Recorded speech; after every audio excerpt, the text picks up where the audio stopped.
இருக்கக்கூடிய குளிர்காலம் ஒரு மாதிரி எவ்வளோ சாப்பிட்டாலும் செரிமானம் ஆகாமல் பிரச்சனை. இப்போ நேற்று முந்தா நாள் தான் பொங்கல் முடிஞ்சிருக்கு.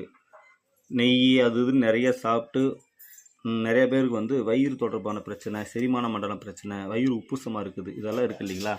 அதுக்காக ஒரு நாள் வயிறை காய போடலாம், இலகுவான உணவு எடுத்துக்கலாம். இது பார்த்திங்கன்னா ஒரு கஞ்சி தயார் பண்ணுறதுக்காக புழுங்கல் அரிசி, மிளகு, சீரகம், வெந்தயம் இந்த நாளையும் வறுத்து பொடி பண்ணி இது மாதிரி ஒரு மிக்சியில் ஓட்டி இது மாதிரி டப்பாவில் போட்டு வச்சுக்கோங்க.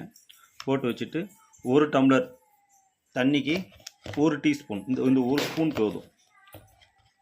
ஒரு ரெண்டு ஸ்பூன் வேணால் 2 டம்ளர் தண்ணி ஊற்றி நல்லா கிண்டிக்கிட்டே இருந்தீங்கன்னா இது மாதிரி கஞ்சி ஆயிரும். இது அவ்வளோ அற்புதமானது. உப்பு தேவைன்னா போட்டுக்கோங்க. நம்ம இதில் வந்து உப்பு போடாமையே அரைச்சி வச்சுருக்கிறேன், பொடி பண்ணி வீட்டில் வச்சுருக்குறோம். இது ஒரு டப்பா போட்டு அழகாக ஸ்டோர் பண்ணி வச்சுக்கிட்டோம் அப்படின்னா எப்போனாலும் இது ஒரு எமர்ஜென்சிக்கு கை கொடுக்கும்.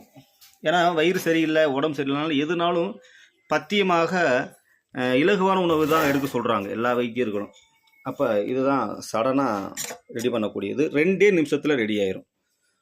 ஓடி போய் இட்லி வாங்குறது அந்த மாதிரிலாம் தேவையில்லை. இது வந்து அவ்வளோ அற்புதமாக இருக்கும். இதை சாப்பிட்டுட்டு ரெஸ்ட் எடுத்தாங்கன்னா வயிறு தொடர்பான பிரச்சனை, ஃபீவரு, மற்றபடி மாந்தம் சொல்கிறது, தூக்கம் வராமல் இருக்குது, எல்லாத்துக்கும் சரியான உணவாக இருக்கும்.